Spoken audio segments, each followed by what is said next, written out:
Hey. Hello. Hey, what we're going to do, I'm going to run through some really simple questions that I presume you guys might want to know the answers to. Wes is going to talk and answer them. And if you really want to extend on the questions and you're dying to ask something that he might have touched on, we can, at the last 20 minutes, we'll have open floor. Okay? Yeah, and I'll answer as many questions as I can. Yeah. For you guys. There's a mic up here if you want to run up and come to the floor. So I'll start.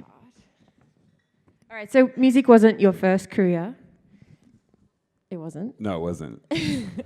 When did you discover that you want to, I don't know, be involved in music? I don't think music is ever like a career for somebody when they start out. I was actually pretty late to making music. I didn't put out an album until I was like 24 years old. I made music from being 16, 17, 18, and then it was a hobby for me. And then as I got older, I didn't make any money doing that. I had jobs, I went to school. I dropped out of college and I went to take whatever odd jobs I could. I worked at Subway, worked at the zoo. I took tickets at a movie theater. Finally, I worked as a school counselor in Philadelphia, and was like my first like real job as an adult at 21 years old, 22. But it was really tough. I was working inner city in Philadelphia, and when I started to DJ again at that time to try to make money as also a hobby, I had some extra time to make music. I never expected to make a career out of it though, but luckily I just persevered and did some things like mixtapes and made some remixes, learned how to use computer programs, and to the point to where I had a career and started making my own DJ parties. One was called Hollertronics, and that was like the genesis of like, Nina hearing about me and Levins meeting me and stuff, We met on a forum. Yeah, so Hollertronics was a party that we did in Philadelphia, and we were very internet savvy back then. Back then there was no such thing as there was no, Instagram or Snapchat. The way you communicated was literally going to find a forum or, I think Nina probably heard my mixtape or maybe. Yeah. Because actually I made money. I was bootlegging my own mixtapes and selling them to like wholesalers in Australia, and that's how I made like a living for a time. And I think they sold them here at some of the small shops, and people heard them, and I actually was brought out here to do parties.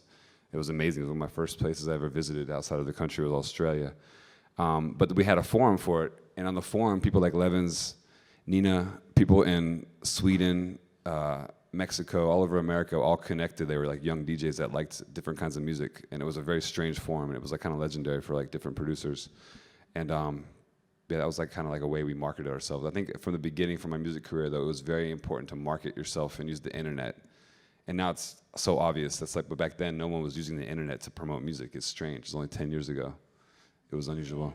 It's crazy. Everything changes in like 1 minute now. Now, from that time, when was the moment, or was there a moment when you were like, I can do this? I'm still looking for that moment. I feel like, it's crazy because it's been 10 years, almost 12 years since I put out my first album. It was 13 years actually. It was called Florida. It was on Ninja Tune. And since then, I just kind of developed all different things and styles and learned so much in the last 15 years. I've learned so much, and I've never had time to like sit back and really focus. I've just been like learning things. That's the thing about the internet age, is like everything's different every year. Like you said, you can never really train for the career in music like we have now. And actually being 20, 23, 24, when I started to actually tour and make a living as a DJ, it's very unusual. Kids now are, like 15, 16, 17 with their first hit. You can just go straight to SoundCloud or YouTube. And that's very exciting for young kids because you can actually, the playing field is kind of even for everybody. Pop star has the same access as like a 14-year-old, from here in Sydney. If you just put up a great song and you find someone great to help you, I think distribute that to the right people, your song could be heard. It could become a big hit, Are you kind of glad that it started at 24, or do you sometimes wish that it started at 14 or 15? Like, I think people? I was living on my own, and I was already an adult. So I realized when I had the opportunity to make music, I didn't waste any time. So when I started making a living, I was like, wow, this is better than going to my day job as a school teacher, which was fulfilling, but it was so hardcore, and it wasn't like I felt like I had something creative I wanted to do. So once as an adult, I just definitely took advantage of every opportunity. I think if I was younger, like I know a lot of young DJs, young kids, get into it quick. They get huge quick. They might hit obstacles. It's a hard learning curve to become like famous and, you know, become popular and deal with people, you know, being excited to meet you and having that, like, you know, contact with people that aren't your friends and that kind of, you know, thing like that. But as an adult, it was easy for me to like realize this is my job now. So you don't want to waste any time, you know? And you still don't waste any time. No, I don't waste any time. I try not to. I feel like I'm lucky to even do this. You know, I'm lucky to be a musician. It's like a dream for people. So if I have the opportunity, I never want to waste a second. Like here in Australia, like every second I've been here, I've just been like shooting videos and working on music and going to studios and doing, you know, whatever I can. It's not like a vacation for me or anything. All right, now, so tonight was called Discovering, Collaborating, and Creating. So I'm going to ask a few things about discovering. Now, what do you think has been your best discovery, or one of? And it could be a person, it could be a sound, it could be an app. I think my very first, you know, collaborating with MIA was, I found out who she was from friends and connected with her from like the very beginning. And she was kind of like my link to even becoming a professional musician, really. Because before that, I was like a DJ, and I had the opportunity with her to actually write a song. Her label paid for it. I don't know why they would do that. They paid for her to come visit me and stay in Philadelphia, and it was like I didn't even know how to use my computer back then. But like we had to do something, and she came back to England with like a mixtape. We didn't even have any songs, and they were just like emailing me like, what's your problem? Why did you waste all our time? And then through her, I met Switch, who actually was one of my main teachers of how to use a computer. Like he taught me how to use Logic and Ableton Live. So I think that like I got lucky with those two, you know, from the beginning, and those two showed me how to like kind of like take it seriously. Because Maya, she also was an adult, and she like it was her like life to do music. I saw like the drive that she had. Like it was like this is the one opportunity she has to do it, so she's gonna kill it. And I was like inspired by her. So I think meeting her was probably what the turning point for me. Cool. And now, on that kind of discovering, do you sometimes search them now, or are they coming to you? You're obviously getting people wanting to work with you. Well, yeah, with her, it's strange. I was DJing this Party in Fabric, which is a really legendary club in London, and that's how I met her through some of those channels. And then through, you know, as a DJ, I've always been like proud of, you know, being able to construct mixes and play parties, but with unique sounds, you know, like different things, and trying to do cutting edge sounds or world music, you know, quote unquote. It's funny, it's like an academic term for world music, but like even the music that was coming out of Philadelphia and Baltimore club was like world music to people because it was just localized, but it was what we played in the clubs. And then when we started doing that other places, like when I played it here in Australia or went to London or whatever, it was like world music for people. It was just like something from our neighborhood. So I think I'm always paying attention to new music and trying to, like kind of mutate music together and try new things and try to introduce new sounds to different people. If you got a bit stuck and couldn't think of what's next, do you have a method of finding or pushing more? Like, do you go out, do you go to galleries, do you hang with a different crew? I think young producers are always inspiring to me, you know? Like Swick, for instance, Australian guy. Like I introduced you to him, actually, that's her boyfriend. He was like a young guy that I found some of his demos online, and I was like, this is, wow. I didn't know he was Australian, where he was from. And just always paying attention. It was just something he had was like really weird to me. It didn't sound like anything else. So I'm always attracted to things that are like, why is this music like this? Why does this sound like this? You know, whether it's like, you know, the guys from Monterrey, Mexico making tribal music, or if it's like, you know, Afrobeat guys from Johannesburg, or you know, kids in New Orleans, whatever it is. I'm like fascinated by hearing new things, like why do they do this music like this? How can I like make music like this? Or how can I help make music like this? Or whatever it is. So for me, it's always just curiosity as a DJ. That's what DJs do, is like with the first DJs, you know, in New York City, when they were kind of creating the hip hop culture, their idea was to create mixes with, you know, the breakbeats from disco and funk and rock. And it was like picking those things, you know, Kraftwerk, whatever it was, and creating something new. That's always been sort of an inspiration to me, but it's like the world's bigger now. So there's more things to choose from. There's more crazy things happening all over the place. So as a DJ, your job is kind of like you want to listen to your music or your mix on Triple J, and when you DJ, it's always very eclectic. Like I see you're like really searching for, you know, unusual things to introduce to people. That's kind of like a DJ's job. Yeah, well, it is easy to say that things can stand out for weird noises and stuff, but can you still hear it? Like hear the weird noises, or Can you still hear the part of the track that makes it so unique? Well, if it's inspiring, if it's just, I'm gravitating towards music all the time. I'm interested in things, and some things I'm interested in, I don't know why. Like there's a guy named Little Peep that I just heard of in LA. I'm just like, I met him. I was like, who is this guy? Why is he so weird? And so I didn't like his music. Then I just hung out with him, and I'm like, wow, I'm fascinated by him now. So, or like Riff Raff, I was like, what? This is weird. But then I with him, and I'm like, wow, now I get it. Sometimes it's not just even the music; it's the person that's fascinating. Like Dylan Francis was a fascinating person to me. We signed him to Mad Decent. It's always just, it's your personality, everything about it. It's not just the sounds. It's like a person too. On that note, I'm going to bring up something you said to me in the car 2 days ago about how you, with rappers, if they're in town, you hang out with them and you get to know them. And so you don't sit there waiting for stuff to happen. Maybe now, because you're Diplo and have Grammys and everyone loves you, you can get a verse, but it's still better to actually network and meet these people that you collaborate with. 100%. I mean, the very first things I did locally in Philadelphia were just like giving beats to people, like not getting paid for them, like whatever it is. I gave Kanye West like records back in the first days he came to Philadelphia. There was like a thing called a Beat Society, and I would help give people samples and they'd make beats out of it. So I connected with him, really early in his career. I was like lucky. I just did everything I could, basically hustled, give this people. You can't be selfish when you're first starting. You don't have any leverage. You're just trying to like get your name known or get people to understand who you are. But I've been doing it for like 14, 15 years now. And like I said to young producers on my label, Mad Decent, they're always like struggling to find vocals or create vocal tracks or like meet rappers or do whatever. They'll take whatever vocals they can find. But it's actually better to just collaborate with somebody. Maybe you're not going to get 2 Chainz or whatever in your record, but whoever you can get, build that, and then move on to another guy and build that, and just kind of always collaborate and work with people and be part of the music scene. It's not just about being on your laptop and staring at it all day long. It's about like communicating and actually being with somebody and trading ideas and writing the lyrics for them. That's what I do with every song I made. It's like be in the room.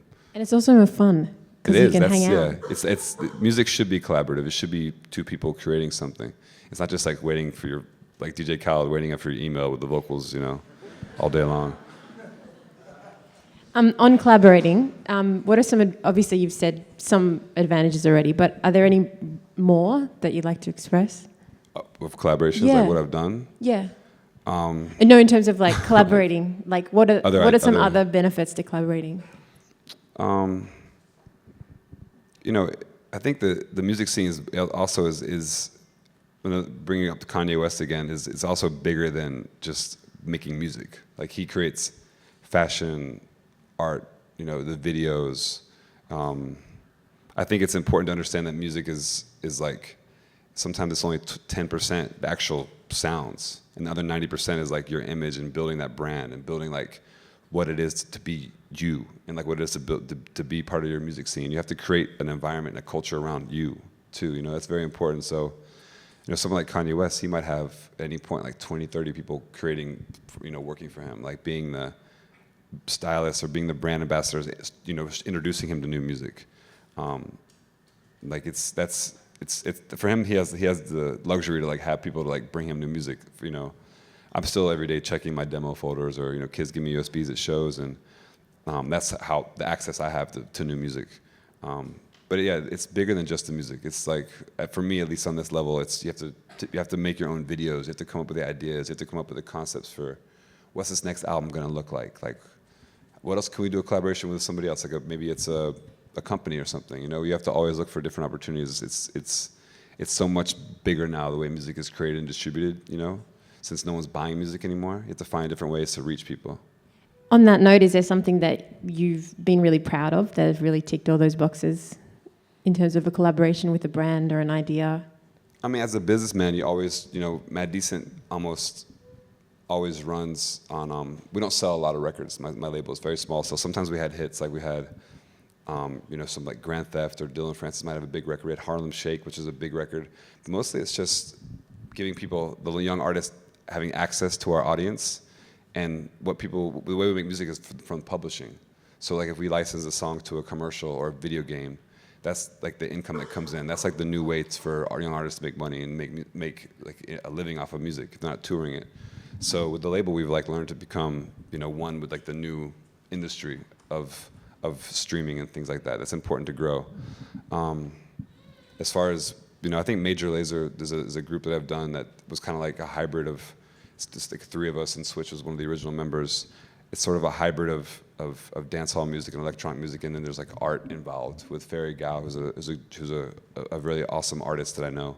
And we've been building this kind of brand for that for the last 4 or 5 years. So. And the cartoon. Yeah, we developed a cartoon for it, which is, I don't know how we sold that. Someone bought it, and then we made like 10 it cost like $2 million to make those.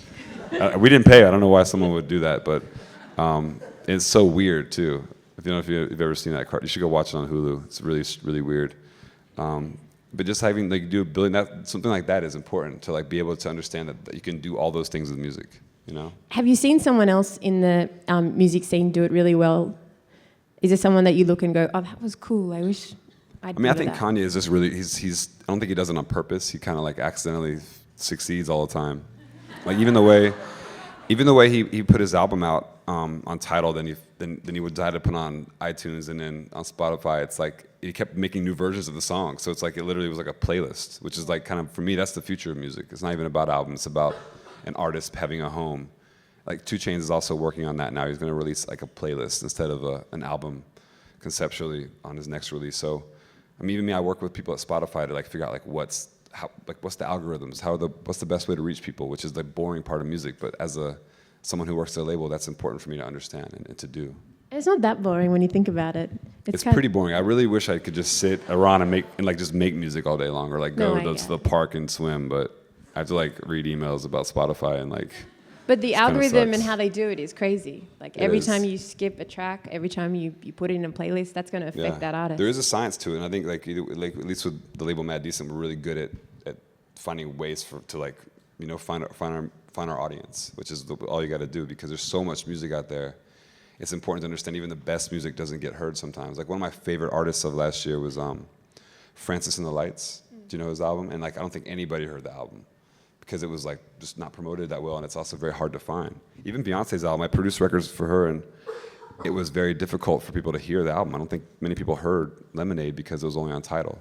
So as a businessman, it's like kind of a bad move, but it's unique because she was trying to develop the brand, Tidal. So some things are more complicated. And was Lemonade played in Australia at the same time?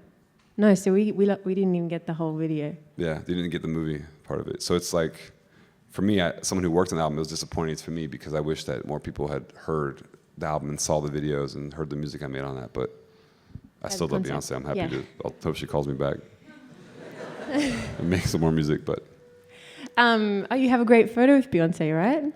I did. I had a photo with Beyonce once, and I had to delete it from. But I met Beyonce many times, but we had a party at the Super Bowl, and I danced with her, and my photographer took a photo, and then her bodyguard made then delete it. So I had one picture of Beyonce, but it's not there anymore. It's deleted. So you have to just dream about it, guys. Yeah. Now back to collaborations. What are some disadvantages of collaborations and things to kind of look out for? Because I'm sure a lot of people here make music. So yeah. How many people here do make music? Are you guys all musicians or aspiring? Okay. Well, I'll tell you one thing is like, as a songwriter, when I first moved to Los Angeles, when my DJ career wasn't really like, I didn't know where it was going to go, I went there to be a songwriter, like just to produce music and write with people. One of the first people I met was Bruno Mars, before he was popular at all. My manager Kevin Kusatsu made me go to the studio with this guy named Bruno Mars. I didn't know his name was stupid to me. I didn't know who he was. And I was like, I remember we made this like, we sat in my little rented room for like a couple hours, and honestly, we made a couple of little weird sketches back then, but I remember him being the funniest person ever, and I just didn't even care about his music. I just wanted to be his friend. He was really funny, like the funniest guy. And I ended up making a small demo that was on his first album that I got a little tiny bit of writing on. So I just, in the end of the day, it was worth something, to me to be part of that song. But I kept in contact with him, that relationship built in some other things. But, when I first moved to LA, I took whatever sessions I could take. Because, as a struggling writer, you just want to try to make as much music as possible. You never know what's going to happen. And so many songwriters in Los Angeles, probably here in Sydney too, you write a lot, you never know what's going to happen. And sometimes I sat through sessions and I hated the song. I hated the person I'm writing with. I was bored out of my mind, like checking my email, just trying to get through it. But it's important to just get through it and maybe, try to make the best out of every situation you have as a writer. Sometimes they might not be the greatest, but, maybe get through those and then finish the song. Maybe something else will happen with it, whatever. It's just important. Sometimes it's not always the funnest work either. And even sometimes if you're not writing music for yourself, if you have to do a song for a commercial or something that's not your style, I've done plenty of times where it's just work too. It's not always just going home with a guitar and writing beautiful songs. It's like a business too. So you have to understand that if you can't do what you want to do at the time, just try to take advantage of whatever opportunities you have. On that kind of writing experience, you seem to have established some really great relationships with people that you write with. Yeah. How did you find them, and who's the best? It's strange. I guess the story about Justin Bieber is that I met Usher really early. I don't know how. He just was a fan of some really strange music that I made. He was into this Florida album I made. I don't know how I even heard it. So he invited me over and we did this song called Climax I was really proud of. I really loved the song. It was very strange for him, a really departure for what he did. And one of the sessions I met Justin Bieber really early on because Usher had signed Justin. And I did a couple sessions with Justin for his first or second album and some songs for him, just, working in the studio in LA. And then I just kept in touch with him. I kept a relationship with him. And he went through a lot of stuff. Justin here is in Australia at the moment touring, but he went through ups and downs. And at one point, people thought his career was over. I think 2 years ago. But I kept in touch with him. I just, was we had this project with Skrillex called Jack U, and I was like, because Skrillex was trying to have a departure as well from the certain sound. I was like, what if we did a song with, how random would it be to do a song with Justin Bieber, which at the time people were like, that's a terrible idea, And I got a vocal from him, and we just made this song. And even I remember I was in Europe, and they played "Where Are You Now" on the radio, and it was a contest where is this hot or not? One of those things where you judge, and it got voted unanimously not good, the song. And I was like, well, whatever. Maybe it'll still be good. But then eventually, a year later, the song became a really big hit, and it reestablished Justin as an artist, and it helped start his career again. So, and it's important. I never really, even when Justin was going through all kinds of things, I always was he was a cool guy to me, and I remember keeping in touch with him, and it benefited. In the end, we did a song together that was our song, not his song, and it was really cool that all that came together. So you never want to devalue any relationship with somebody, and always take advantage. Like I said before, you always take advantage of all the opportunities and relationships you have with people to make music, because you never know what situation you might be in later. And so, if a lot of people are producers here or make music, I guess you'd start as a new artist thinking about a team as well. How important is that for you to find the right people as well, and when should you be looking out for that kind of stuff? I mean, you have to be really smart about having a team, because I couldn't do any of the things I do if I didn't have my management, Renee, who also manages Anna Luneau, and also their teamwork manages What's So Not, I think. He's here? Chris is here, I think, somewhere. I don't know. But anyway. But it's a great team, and I'm lucky that I found Kevin, my manager, really early on. Like I said before when I was selling mixtapes, I literally made this cash. I was selling mixtapes I was making and going to a factory and burning them and going to driving them to Kim's Video in New York City or shipping them to Australia and making cash. I even bought a house in Philadelphia with the money from this. It was all illegal. I didn't pay any taxes and didn't clear the music. And I remember I got my manager, Kevin, and I made him, he was fascinated by what I was doing in the business. So he worked with me for a year without getting paid. I was I still didn't want him. He made me pay taxes, and I hated it. I was broke again. I hated all of it. And then eventually I kind of fell into a relationship with him where we were kind of inseparable. He really taught me a lot of things. But I made him work for a year for free, and then we had a relationship, and then from then his company called Teamwork became bigger, and they started helping to develop other new young DJs. And I honestly got really lucky with one guy. So I mean, sometimes try to do as much as you can yourself until it gets too big. Then maybe find someone and interview people. It's like you're hiring somebody if you're having a manager. It's not like the other way around, you don't work for your manager, they work for you. So be very careful. And I think people forget that too sometimes. Because you can do it all yourself too nowadays. It might take a lot more time, but whoever your manager is lucky to be your manager, and make sure you kind of know that sometimes, because you want to have the best person involved that really believes in what you're doing and they can add value. Instead, you don't want to be someone to add value to their management roster or whatever. On that note as well, you also have a label.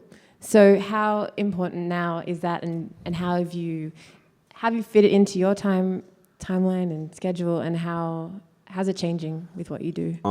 The last like 2 years, I haven't really been involved that much in Mad Decent, just kind of helping to A&R and helping to write records for younger producers, or helping to develop some things. But the team itself is a guy named Jasper Goggins, and they've grown to such an awesome crew, and I owe them so much. And they work in downtown LA, but they're self-sufficient and doing so much cool work the last couple of years. So about 6 years ago, I had a business manager, and he just told me, like, you have to quit Mad Decent. It's like, I was spending like $50,000 a year just to keep it open, because no one was making any money. I just thought, putting out records like Black Star and Bonjour, I was putting all this music out that I love, but nobody was making any money off it. I was like, literally I loved the music. And then at one point we tried to restructure things, and we started this thing called the Jeffries, and we signed records that weren't even signed to us. We just published songs, and it helped us. Like, we did like Harlem Shake was one song we signed, and that was like huge success. It was like a really strange, the first like meme song. And now we have that in America. We had like the last couple singles that were #1 have been meme songs, like Black Beatles and Bad and Bougie. Like, it's strange the way it's changed so much. But when that happened, that kind of turned the label around. We were able to invest all the money back into the label, because it's important. It takes a huge investment to be a record label. You're running a record label yourself right now. It's like takes a lot of time and a lot of money. And honestly, I must have spent like $200,000 of my own money just into the label for years before we turned a profit. But that's like the nature of any business you start. It costs a lot of money before you become profitable. But you just have to, hopefully you can, I was lucky enough that we had a hit. That doesn't always happen. And tell me then about Good Enough and how that started. Yeah. So Good Enough was another offshoot of the Jeffries. I don't want to bore you guys with all this label politics, but if you're interested, it's kind of cool. But one guy was named Paul Devereaux is the main A&R, and he's the guy who kind of like always is searching for great music.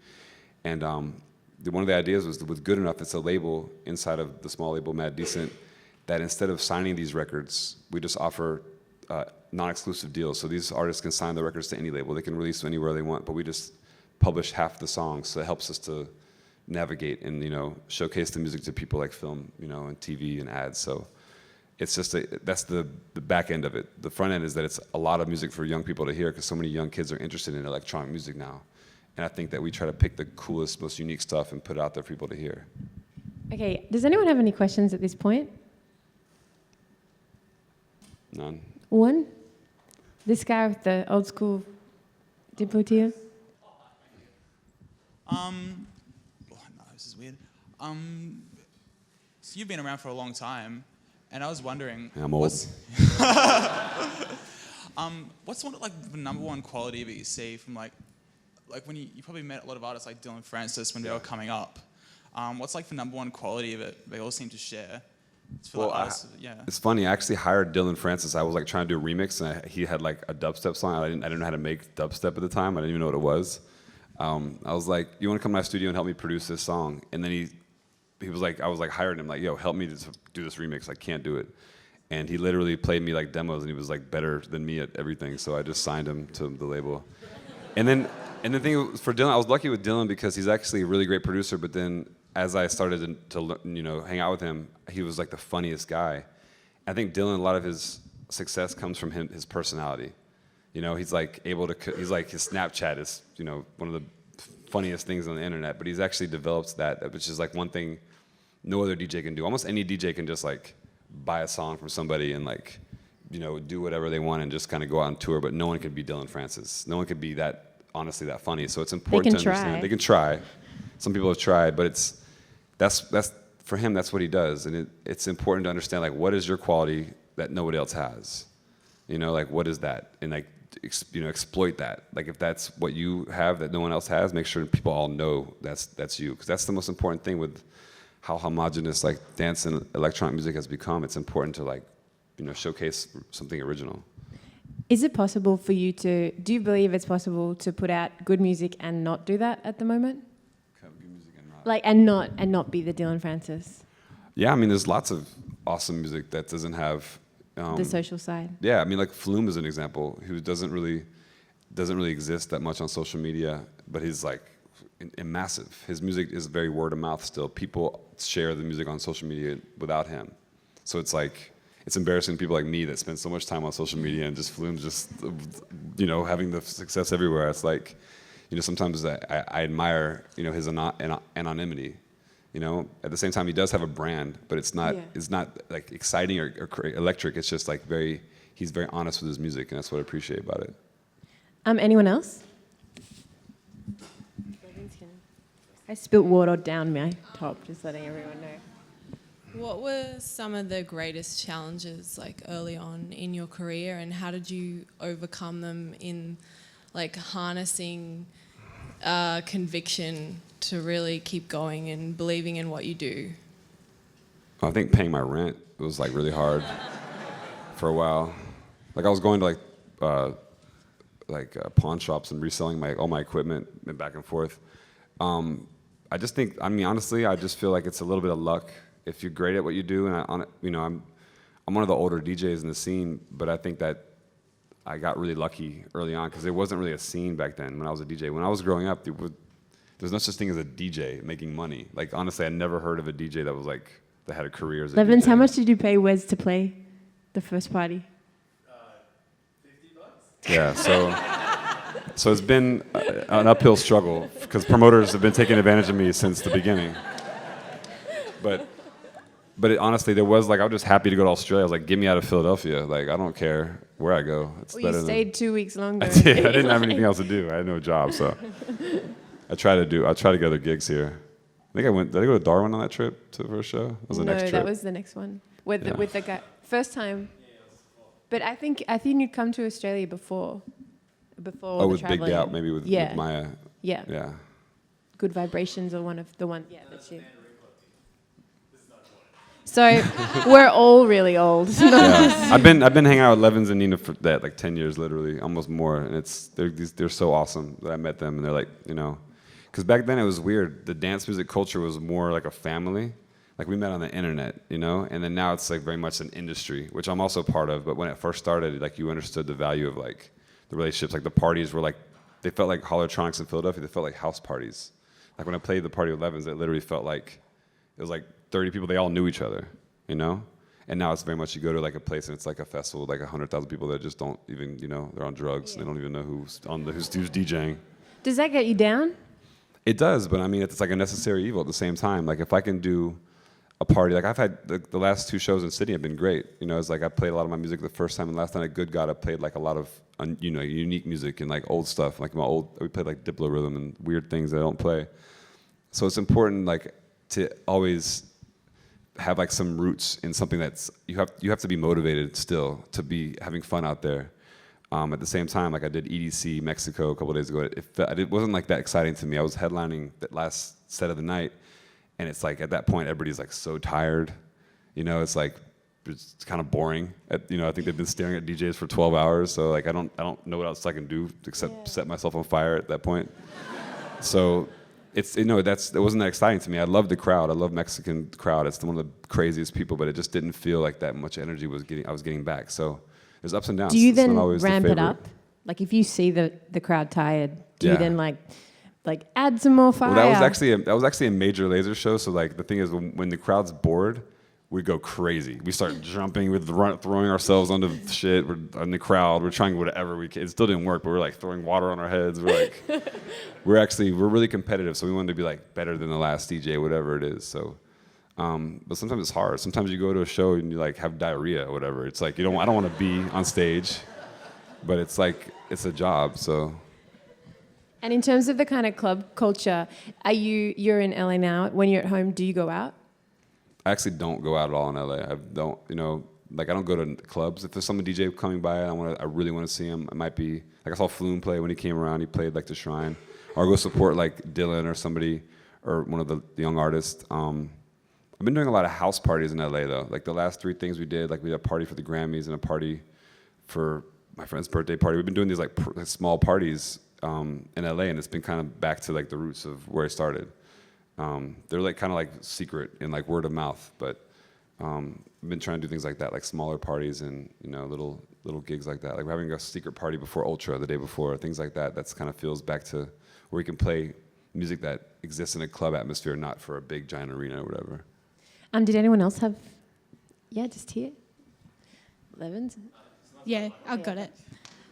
Hey Wes, firstly, thanks for the lovely Good God days. Secondly, you spoke about reaching your audience. Do you feel the pressure to hold on to those fans who have been with you the whole time, or do you just ride the wave of the new fans coming through? I think it's a good question to ask because it's like a hard question to answer for me because at one point, I'm 38 years old, right? So if like, I remember I got a DM from somebody like a while ago. It was like, I was a fan of your first album, but I'm like too old to go to the club now. You know, it's like literally I wouldn't go to the club if wouldn't go see me DJ. That's how I feel. Yeah, so it's like, I understand that some people like, when I came out, some of my first music and some of the scene when it came out was kind of like an era when you were 22, 23 that might have changed your life and you're excited about it. So it's hard to grow with dance music because it's not really the same as other music. But then there's examples like David Bowie who always changed all the way till he was like 50 years old and made his first big hit was Let's Dance, and that was like when he in the 80s. He's been doing music for 20 years, so I can't have an excuse that I can't always have my audience grow and have a new audience. So people have done that for years, but I think with EDM, the dance music, I had to like ride that wave, and I had to make music, and I had to like kind of be with the audience to grow. And now it's kind of the point where I'm able to like do different things. Like with Major Lazer, we try to make kind of pop music too as well, not just like heavy music. And even like unusual music. For me, Run Up was like a weird song. It's like more of an Afrobeat song. So sometimes we try to do things unique. Major Lazer is difficult because it always has to kind of be, for us as producers, it has to be like a cut above the way the music sounds, And sometimes for Diplo, it's more like just fun music, party music. I don't think too much anymore about like, is it going to be crazy or if it's going to be too cutting edge? But it's always a challenge. You always want to, I just want to be better than the last me that I was last year. But I understand about my fans, like, strange. I was like in Bogota and playing at like a crazy big, almost like an arena like last night, like 6,000 kids, and every kid was like 18 years old. That's 20 years younger than me, but they're all like knew the lyrics to my songs, and it's weird. Some of these other audiences, they're just learning. They've only been to dance music for like 2-3 years. So you've in Australia been into it for 30 years. So it's just everywhere I go, it's a different scene everywhere. So it's a hard question to answer. But as I get older, I think I'm changing the way I make music too. Like I've been working with like country artists, this year, and like things like that, just to try to do different things. On that note, you kind of touched on the fact that pop and EDM are like pretty similar. They're kind of crossing over. Is that a good thing for DJs? I don't know. I think that for at least, dance music has changed pop music to where that you can't be a pop star anymore and just put out a straight up pop song. It's too hard. Like have to kind of like, on the radio now we have like The Weeknd talking about drugs and like Travis Scott and Rihanna. It's very edgy now. Beyonce didn't even have a radio single. She didn't put out any pop music. So it's like if a pop star puts out a straight pop song, it's almost like a death sentence to them. They can't. It's like you have to kind of be electric and exciting right now and edgy. So that's a benefit for people like me because I've always tried to do music that's kind of almost not very pop. Like Paper Planes was nominated for a Grammy. I remember the Grammy. Was nominated for Record of the Year, and I remember people at the Grammy Council were like complaining, like the song was distorted, it was like not even mixed well. So, but it was like things are changing, you have that's cool, and I think it's exciting, and that's what people like.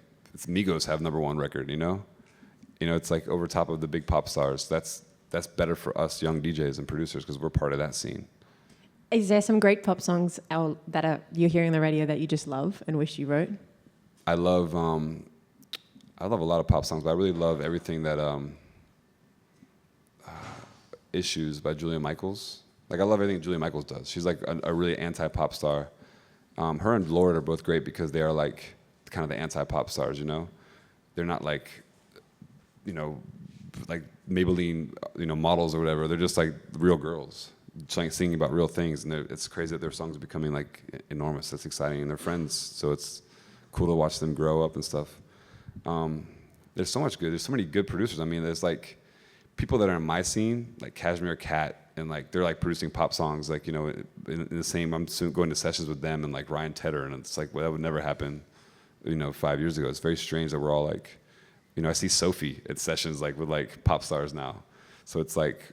It's very cool. All these young guys are doing, interesting things. DJ Dahi is another guy who's like really a dope producer. Metro Boomin. I see him everywhere I go. Murder Beats. You know, like this cool. All these young guys are doing really cool stuff. On that note, I kind of thought I'd ask as well, as a producer, what you use. Like, what do you like to use? What can you use? I only use Ableton right now because it's the easiest program for me to work on and write. It's really bad to record vocals though, because you can't use plugins without latency, which I wish they could fix. But other than that, that's the simplest program. I know a lot of young people use Fruity Loops because it's free, which is you know, you can bootleg it. Anything you get for free, just do it. All my stuff was for free. I started buying it now because I felt like I owed them all money, but just whatever you can do, man. Like just do free shit. Just, you know, my first piece of equipment, I was shoplifted a Kai sampler from Sam Ash. So it was like, I was so nervous. I had it in my pants. It was like I was like, if I got caught, I would go to jail. My career would have been over, but I couldn't afford it back then. So I'm going to ask one more, and then we're going to open the floor. So on the production element, what's a good tip? What's a good production tip? Man. Doesn't have to be like collect all and save. Like, it's hard to explain because I had nobody teaching me how to make music. You know, Switch taught me how to use Logic and taught me kind of like conceptually, but no one taught me like the ways to like sit around with a computer. And so many kids now are like so nerdy and so great at it, and like it's like, but you have to really take time and like really spend. It's like playing piano. You know, you can't be a great piano player until you play for 1,000 hours. It's the same thing with you know, even EQing samples and cutting things up. It takes hours and hours of like understanding how to edit, how to make things sound, what frequencies do what. So I think just practice, and also be inspired, and don't ever, you know, build a wall about like what you can make and what you can't make. Make everything. Like do everything you can. Might accidentally make you might be like Avicii and make a country song. Accidentally have the biggest song of the year or whatever. So just go gravitate towards things that people tell you not to do. That's what I've always done. Can you give me an example of that? Didn't you record Paper Planes on an Apogee like Yeah, one? we did that just like on a handheld mic, the vocals. I mean, I've recorded a lot of vocals on handheld mics and had to fix it afterwards, which sucks. But just, I mean, whatever. I worked on Alex Clare's album. He was like a pop star kind of guy a couple of years ago, and I got paid to make his album with Switch in New Orleans, and we didn't even know who he was. We're just like, okay. And we just took so much mushrooms, and we made the worst music. We didn't even know what we were doing. We were just like driving around like Louisiana, and then we sent the album back, and he actually got dropped from the label. Like it didn't. But then this is a good story, because then somehow one of the songs got licensed by Microsoft. It became a big hit. It was called Too Close, and it became like one of the biggest songs of the year. And he had to get signed again for double the money. So maybe I don't know. There's no good ending to that story. I don't know how to finish that story. There's not like a good story there, but just have fun. I mean, also go out and do stuff and meet new people and try anything. Have you ever had, because I deal with a lot of young people that make music too, and often one of the worst things I hear is when someone says, that didn't work. And like, it might be a song that has 100,000 plays, but the label or the artist is not happy. Yeah. What is a way around that? Like, in terms of just, I guess I just want to hear that you just should never give up. Yeah. And things can fail, but... I've failed a lot. I've done a lot of failed songs and tried things that didn't work, you know? I mean, even me and Swick, we did a song together called, what's it even called? Data Free, Big Booty. Big Booty or something like that. So we did a song. It was on Mad Decent, just like a little fun kind of giveaway song. And by no means a success or anything, but then somehow J-Lo sampled the song. It became a sample in her song. So me and Swick got writing on this J-Lo song. We never even met J-Lo. So, and didn't you say it helped? It sold 1 million copies. Yeah, it sold 1 million copies. I never even heard it. I don't even think I bought it myself, but so you never know. Just you know. Also, one thing I think is important to understand is that your audience is never going to leave you if you make bad music. Like it's important to make good music too. Like if you make stuff that people don't like, they forget that. They only remember the stuff that they do like. You know. I make a lot of music that my fans are like, "Why'd you make that?" It's up to me to make whatever I want. But then they do love some things I do. You know, and I do everything from like, hardcore dance music to like a Beyonce ballad. So it's like I'm always trying to do different things. The most important thing when someone works with me, I think they're attracted to like the ideas, like more the creativity, not really the, how great I am as a songwriter, but more like how unique I am as a songwriter. So I'd embrace that. Yeah, thanks. Thank you so much for coming, guys. Thank you, Diplo. Thanks, guys. Thanks, Nina. Thanks, Red.